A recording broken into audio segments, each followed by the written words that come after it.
kami secara akal sehat itu mikir, bagaimana orang sebanyak ini dianggap kafir. Itu luar biasa berkecamuk dalam hati itu. Berkecamuk luar biasa. Sampai akhirnya kita tahun 2016 Allah qadar saya bisa haji lagi. Dan hajinya itu saya masian saya berjalan dari hotel sampai ke Arafah. PP itu manusia lautan sebanyak itu. Dan yang beriman itu hanya yang memegang bendera 354. Bayangkan. Itu secara akal sehat tidak akan ketemu. Bagaimana orang segitu banyak bisa dikatakan kafir? Dari situ kita sudah mulai mempertanyakan, benarkah kita ini paling benar? Benarkah kita surga milik sendiri gitu kan? Itu sudah mulai berkecamuk. Apalagi kita membandingkan hadis Nabi itu bahwa surga itu luasnya langit bumi, pintunya ada 8 pintu, atau pintu 40 tahun perjalanan. Masuknya umat Nabi Muhammad berdesak-desakan, umat Nabi Muhammad 2/3 mengisi surga. Saya sebagai wakil ketua tahu betul berapa kira-kira jumlahnya warga Islam Jamaah se-Indonesia. Tidak ada secuilnya, tidak ada di bagian sudut mana akan mengisi surga. Surga lengang.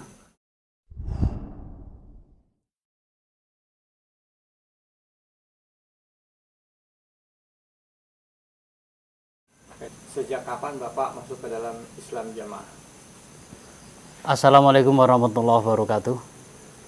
Alhamdulillahilladzi atabana lazan inna rabbana la ghafurun syakur. Asyhadu an la ilaha illallah, asyhadu anna Muhammadar Rasulullah sallallahu alaihi wasallam. Nama saya Zuhadi. Saya masuk Islam Jamaah dari kecil. Jadi meskipun orang tua saya masuk ke dalam Islam Jamaah belakangan, tapi saya dari kecil sudah di Islam Jamaah. Jadi saya tumbuh sampai usia sekarang ini dalam Jamaah. Dari tahun 80-an sampai sekarang.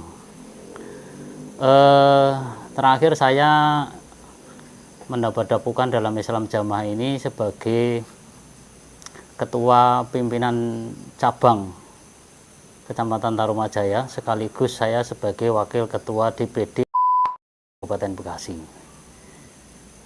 Seharusnya sampai sekarang saya masih ada karena belum ada SK pencabutannya. Jadi itu perkenalan saya dalam Islam Jamaah. Selanjutnya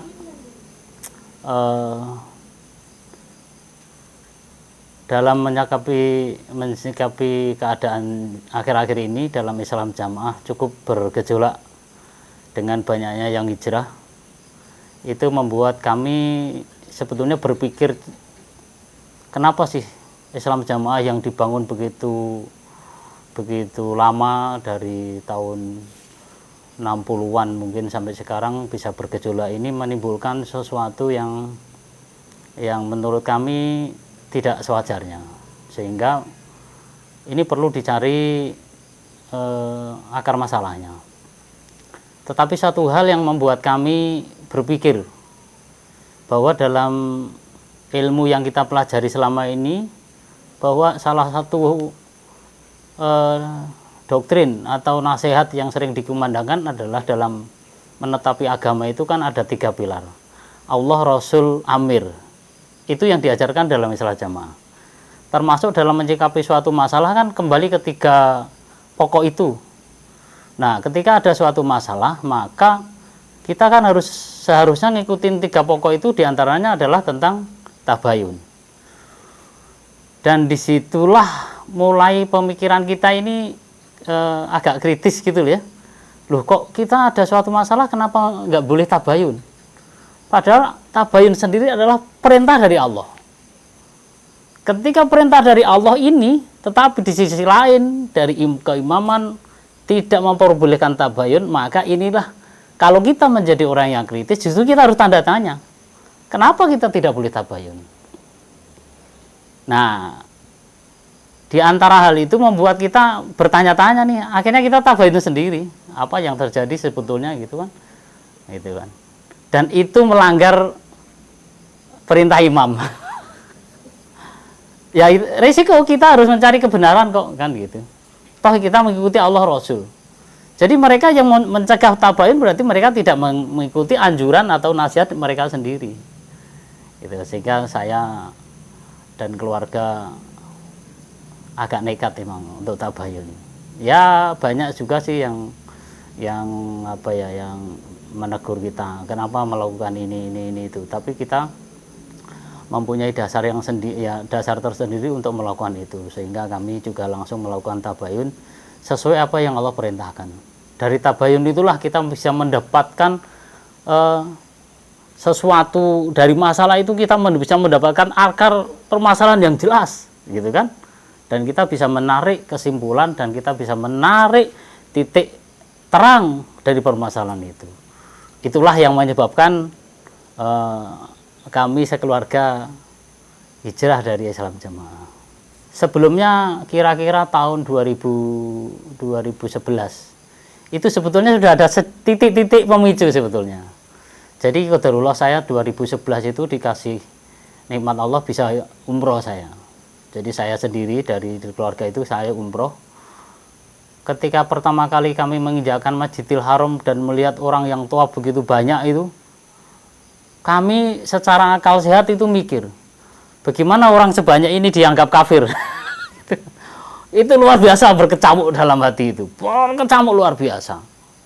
Sampai akhirnya kita tahun 2016 Allah qadar saya bisa haji lagi, dan hajinya itu saya masian saya berjalan dari hotel sampai ke Arafah. PP itu manusia lautan sebanyak itu, dan yang beriman itu hanya yang memegang bendera 354. Bayangkan, itu secara akal saya tidak akan ketemu. Bagaimana orang segitu banyak bisa dikatakan kafir? Itu luar biasa bergejolak itu. Dan ternyata bergejolaknya itu Allah memberikan sambungan. Begitu itu nggak lama kemudian banyak gonjang-ganjing, banyak hal yang terjadi dalam Islam Jamaah ini yang membuat kita semakin kritis, semakin ingin mencari kebenarannya itu. Karena bagi kami dengan melihat keadaan di sana waktu itu, apakah mungkin Allah salah, gitu kan? Bahwa Allah memanggil orang segitu banyak dalam keadaan kafir, apa mungkinkah seperti itu? Saya rasa enggak. Dan yang salah satu yang membuat saya agak aneh itu begini. Ketika saya sholat di belakang Imam Masjid Nabawi itu, saya itu sholat di belakangnya imam. Terus saya sama beberapa syekh itu saya disuruh minggir. Ini tempatnya para syekh. Kemudian saya melihat para syekh yang mendampingi Imam Masjidil Haram itu, saya berpikir, masa syekh sebegini ini lebih pintar saya daripada syekh? Karena apa? Saya mengerti Islam yang sebenarnya, sedangkan para syekh ini tidak tahu. Gitu. Saya kan jadi naif sekali masa begitu. Saya pintar ini, karena saya mengerti Islam yang sebenarnya, sementara saya itu tidak tahu, belum paham tentang Islam. Gitu kan? Alangkah naifnya kita ya. Kira-kira seperti itu. Sebetulnya sudah mulai tanda tanya kita, gitu kan. Dari situ kita sudah mulai mempertanyakan, benarkah kita ini paling benar? Benarkah kita surga milik sendiri, gitu kan? Itu sudah mulai berkecamuk, apalagi kita membandingkan ada ayat, ada hadis, bukan ayat, ada hadis Nabi itu bahwa surga itu luasnya langit bumi, pintunya ada 8 pintu, ada 8 atau 4 pintu, satu pintu 40 tahun perjalanan. Masuknya umat Nabi Muhammad berdesak-desakan, umat Nabi Muhammad 2/3 mengisi surga. Saya sebagai ketua tahu betul berapa kira-kira jumlahnya warga Islam Jamaah Indonesia. Tidak ada secuilnya, tidak ada di bagian sudut mana akan mengisi surga. Surga lengang, gitu. Surga kosong, gitu kan. Kalau itu benar, berarti sabda Nabi salah. Kalau sabda Nabi salah, ngapain kita ikut Islam? Maka ikut Nabi. Berarti ada tanda-tanda besar yang harus dicari jawabannya. Dan ternyata jawabannya Allah telah memberikan lewat gelombang hijrah DLD ini, lewat para masyayikh yang telah menerangkan, yang telah memahamkan kita tentang Islam yang sebenarnya. Itulah hidayah itu. Alhamdulillah kita semua kita bisa mendapatkan pencerahan dari Islam yang sebenarnya dari 3 masyayikh yang berjuang dalam Islam Jamaah ini. Kita bersyukur kepada para masyayikh itu. Nah, Terus terang begini, ketika awal-awal sudah ada berkecamuk itu memang dalam rangka proses tabayun itu saya memang beberapa kali keluarga bertemu dengan para masyayikh ini untuk mendapatkan pencerahan apa yang sebenarnya. Dari sana kita memang harus mengambil kesimpulan bahwa kita dalam Islam jamaah pengen surga, tidak ada tujuan lain. Maka kita juga harus mempertahankan bagaimana kita harus segera hijrah untuk mendapatkan surga.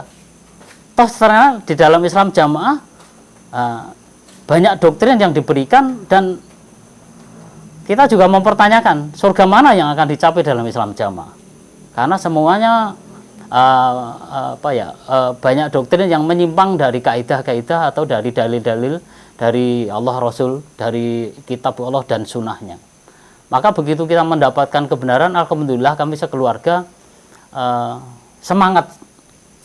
Alhamdulillah Allah paring dari anak istri saya tidak ada banyak pertentangan kami, karena kami terbiasa dalam keluarga itu kita bermusyawarah mencari titik temu, dan kami memutuskan untuk hijrah dengan segala risiko. Kami itu tinggal di suatu komplek yang cukup besar, komplek Al-Islam Jamaah, ada sekitar 200-an kakak ya, dan qadarullah kami sendirian hijrah di sana. Luar biasa resistensi yang kita terima, luar biasa. Kalau hanya dikucilkan apa biasalah ya gitu ya. Tapi ini ya banyak lah ya yang kita alami, tapi mungkin kita tidak terlalu kita expose gitu kan. Cukup keluarga kami yang mengalami itu, dan banyak hal lain yang secara fisik, secara psikis juga menjadi kalau dibilang menderita sih menderita gitu kan. Tapi ketika kita memutuskan untuk hijrah karena Allah Rasul, saya yakin kalau ini jalan yang benar, Allah Rasul ridhoi, pasti akan menemukan jalan. Bagaimana para sahabat dulu juga hijrah dari Mekah Madinah, meninggalkan apa yang mereka cintai di Mekah, Allah memberikan pertolongan di Madinah. Dan insya Allah waktu itu kami juga bersepakat pasti Allah akan memberikan pertolongan. Kami tinggalkan rumah saisinya di tempat lama, kita hijrah dengan membawa baju saja gitu kan. Tapi ternyata ketika kita niat untuk Allah Rasul, ketika kita niat untuk akidah kita niat untuk mencari surga kita, di situ Allah pasti akan memberikan cobaan, itu pasti. Jadi kalau kita hijrah takut dengan cobaan, ya, maka berarti akidah kita kurang kuat.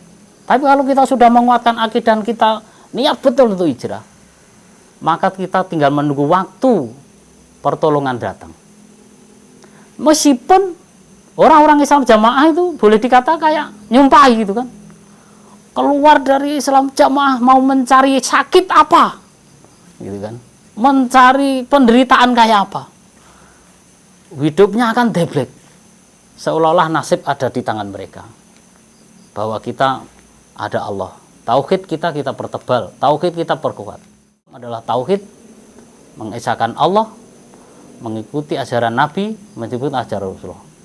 Dan alhamdulillah dari sekian banyak orang teman-teman yang hijrah, hampir semua sudah dapat pertolongan Allah, itu kan. Itu pasti intang surullah yang surukum, itu pasti dalil. Meskipun disumpahin orang sak Islam jamaah, adanya Islam jamaah sak jagat rat, Islam jamaah nyumpahi kalau Allah nggak ridho, bagaimana itu bisa terjadi? Yakinlah, gitu kan? Ketika kita sudah mendapatkan cahaya hidayah, taufik ini, sambutlah segera. Jangan sampai Allah mencabut cahaya itu sehingga kita akan menjadi kaum-kaum yang tersesat. Ini sesuatu yang luar biasa. Saya dari kecil dididik dalam Islam jamaah sampai umur kira-kira 45 tahun, karena baru 2 tahun ini saya hijrah. Saya kadang-kadang berpikir, alangkah susahnya kita hidup dalam Islam jamaah. Ibadah susah sekali, gitu kan. Ibadah kita sholat Jumat harus mencari di tempat Islam jamaah, padahal kita nggak tahu di mana ada, itu kan. Sholat berjamaah harus mencari imam yang masya Allah, kalau tidak sama nggak bisa. Padahal Islam itu kan gampang. Allah sendiri sudah mengatakan adinun nusrun. Kadang-kadang kita berpikir mudahnya di mana dalam Islam berjamaah, gitu kan? Kita harus mencari sholat di sana, kalau nggak diimami nggak bisa.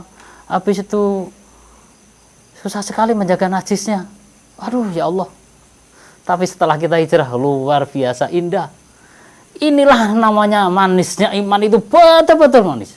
Saudara kita di mana-mana, kita sholat di mana aja masjid kita ketemui. Kita sholat Jumat di mana kita menemukan masjid yang melaksanakan sholat Jumat. Enak sekali. Inilah agama rahmatan lil alamin. Ya, gitu kan. Enak sekali. Gitu loh. Bagaimana kita hidup bebas, tidak perlu mengkafirkan orang lain di luar Islam kita. Masya Allah. Kita mempunyai saudara yang banyak. Gitu kan. Itulah nikmat kita beribadah. Gitu loh kan. Karena ibadah kan hubungan kita dengan Allah, gitu kan. Itu. Mereka semua kaum muslim yang di luar itu saudara kita, saudara muslim. Mereka bersahadat juga, mereka juga merayakan rukun Islam, rukun iman. Apalagi yang jadi masalah itu. Jadi kita tidak membatasi diri, tidak mengkotak-kotakkan diri kita gitu loh. Dalam Islam jamaah kan kita terkotak-kotak, Masya Allah. Inilah yang saya perlu sampaikan di sini, bahwa kita mengaji dalam Islam jamaah pun juga dikaji bahwa ilmunya Allah itu luas sekali. Seandainya ilmunya Allah 7 lautan, gitu kan? Kita hanya 1 jengkal jari air yang netel ciri, inilah ilmu yang ada manusia kasih itu kan. Kalau dalil ini kita pakai dalam jukang, bagaimana kita bisa menemukan ilmunya Allah yang 7 lautan itu? Mana? Itu kan. Ngajinya ya itu saja. Nasihatnya ya itu saja. Tapi begitu kita di luar Islam jamaah, Masya Allah, ilmu yang benar-benar nyambung sampai sanadnya Rasulullah SAW. Jadi mereka mengecilkan ustadz-ustadz yang sudah belajar kepada syekh-syekh yang ada di Mekah, ada di Mesir, ada di mana. Ilmu yang sangat luas. Kita ngaji di luar Islam jamaah itu, mau ngaji tiap hari, tiap jam, ada. Saya menemui sendiri kok, saya sekarang sampai bingung mau yang mana itu. Dan itu kita belum dapatkan yang ada di Islam jamaah. Kalau kita sampai mati dalam Islam jamaah, kita tidak akan mengetahui luasnya ilmu Allah itu. Tapi begitu kita keluar dari Islam jamaah itu, ya Allah, ilmu luar biasa. Mau ngaji kitab aja ada. Kitab sanad yang bermacam-macam kitab ada semua. Bagaimana kita bisa diterangkan ayat per ayat menurut tafsirnya, menurut kata ulama, menurut qaulul ulama, kalau orang pintar bilang itu dijelaskan dengan gamblang. Kalau kita bandingkan dengan Islam jamaah, apa yang kita dapat itu? Bagaimana orang hanya mondok 6 bulan, 1 tahun bisa kita menerangkan tentang Al-Quran? Jauh sekali, jauh sekali. Itulah orang yang dibilang kalau para penerobosnya Islam jamaah bilang baina samawati wa sumursat gitu kan. Jadi kami di DPD ini sebetulnya ya meneruskan apa yang menjadi perintah dari keimaman, karena DPD adalah salah satu alat lah, salah satu alat, atau boleh dibilang ya kita ini hanya wayang yang dimainkan oleh keimaman, gitu kan. Jadi para anggota organisasi ketika sudah tahu hal ini ya jangan mau lagi menjadi wayang, gitu kan. Ketika kita sudah tahu bahwa kita akan dimainkan seperti apa dan kita tahu itu lakon itu tidak sesuai dengan pakemnya, ya sekarang jangan mau lagi jadi wayang, gitu kan. Jadilah diri sendiri, jadilah umat Nabi Muhammad yang mengikuti petunjuk Allah dan Rasul. Itu yang akan menyelamatkan. Kalau kita hanya terus akan menjadi wayang, ikutin perintah gitu kan, padahal perintah itu salah gitu kan, ya pasti semuanya akan dipertanggungjawabkan. Kita ikut dalam melanggengkan kesalahan itu, melanggengkan penyimpangan itu, gitu kan? Nah, itu mengandung atau membawa risiko yang nanti akan dipertanggungjawabkan di akhirat. Kalau boleh saya berpesan kepada teman-teman, kepada tokoh-tokoh yang ada di Islam Jamaah, saya yakin banyak tokoh-tokoh Islam Jamaah, mungkin ya sekelas pengurus di DPD, di DPP, saya yakin bahwa beliau-beliau itu mengerti tentang kebenaran ini. Mungkin dengan berbagai pertimbangan belum bisa memutuskan untuk hijrah atau apa. Tapi ingat, umur kita tinggal berapa? Kita diciptakan untuk beribadah pada Allah. Kita dalam rangka mencari surga Allah. Ketika hidayah ini datang, segera disambut.